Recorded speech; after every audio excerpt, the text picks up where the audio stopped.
Hey everyone! Big news from the FDA. They've just banned Red 3, a food dye that's been linked to cancer in lab animals.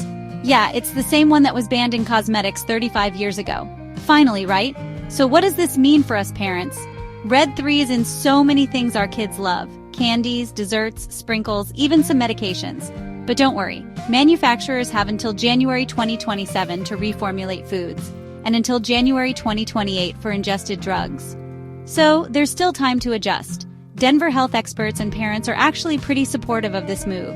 Shireen Banerjee, a clinical toxicologist, says it's okay to consume products with Red 3 in moderation for now. But of course, if you can avoid it, even better. Parents in Denver are relieved.